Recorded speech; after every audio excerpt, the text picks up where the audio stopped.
నమస్తే. ప్రస్తుతం మనతో పాటు శంషాబాద్ పాస్టర్ జాన్సన్ గారు ఉన్నారు. ఒకసారి మాట్లాడదాం. చెప్పండి, కొందరేమో ప్రమాదం జరిగిందని చెప్తా ఉన్నారు. కావాలనే ఏదో కారు గుద్దేసి వెళ్ళిపోయింది, తాగి పడిపోయి చనిపోయాడని చెప్పేసి కొందరు అంటారు. కొందరేమో కావాలనే చంపేశారు. కొన్ని మతపరమైన కామెంట్ చేయడం వల్ల ఎప్పటి నుంచో ఫాలో అవుతా ఉన్నారని చెప్తా ఉన్నారు. దీనిలో ఏది కరెక్ట్? వాస్తవంగా పగడాల ప్రవీణ్ గారి యొక్క మరణ వార్త ఆంధ్ర రాష్ట్రానికి, తెలంగాణ రాష్ట్ర ప్రజలందరికీ, క్రైస్తవులకు ప్రాముఖ్యంగా విచారకరమైన విషయము. మరి మేము వీడియో క్లిప్స్ చూసినప్పుడు అనుమానాస్పదంగా ఖచ్చితంగా అది కనబడుతుంది. బండి ఎవరో అతని మీద వేసి, ఆయన కొట్టి ఆ బండి అతని మీద వేసి హింసించి చంపినట్టుగానే అర్థమవుతుంది.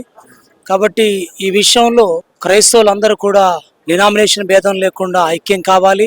క్రైస్తవ సంఘాలు ఉన్నటువంటి యూత్ అంతా కూడా మరి ఈ సమయంలో ప్రార్థనలు ఎక్కువ సహకరించాలి. ప్రతి క్రైస్తవ సంఘాల్లో ప్రార్థనలు జరగాలి. మరి ప్రార్థనల ద్వారా, మరి రచనల ద్వారా, మరి నిరసనల ద్వారా మరి గళాన్ని వినిపించాలి. ఇది సరైన సమయం, క్రైస్తవుల యొక్క ఐక్యతను చాటుకునే సమయం ఇది. కాబట్టి దీని విషయంలో ప్రతి ఒక్కరు డినామినేషన్ తారతమ్యతను విడిచిపెట్టి అందరూ ఒక కుటుంబానికి చెందిన అన్నదమ్ములు, అక్క చెల్లెలు ఏ విధంగా కలిసి మరి ఏకకంఠాన్ని విడిపిస్తారో అదే రకంగా ముందుకు రావాలని నా యొక్క విజ్ఞప్తి. అంతేకాదు, దీన్ని మన దేశంలో అన్ని రాష్ట్రాలకు మరి ఈ యొక్క విషయాన్ని చేరవేయాలి. దేశపరంగా ప్రార్థనలు చేయాలి అన్ని క్రైస్తవ కుటుంబాలు, సంఘాలు.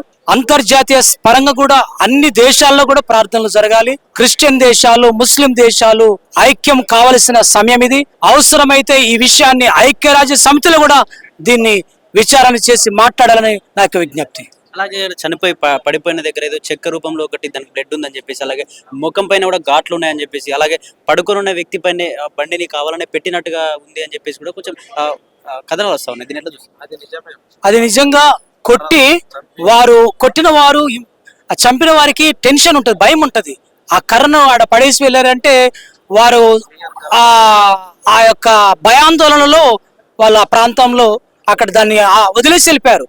కాబట్టి వాళ్ళు ఖచ్చితంగా హత్య చేశారు కాబట్టి భయంతో వారు అక్కడ వదిలేసి, ఆ కర్రను వదిలేసి, అక్కడ ఉన్న ఆధారాలు వదిలేసి వెళ్ళిపోయారు.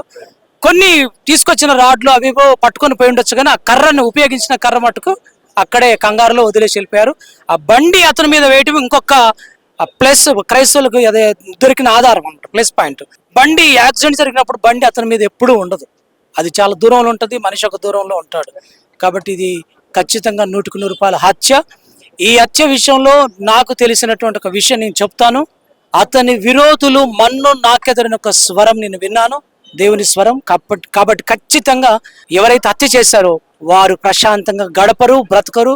ఖచ్చితంగా వారికి దేవుని శిక్ష ఖచ్చితంగా వస్తుందని నేను ఒక దేవుని సేవకుడికి తెలియజేస్తాను.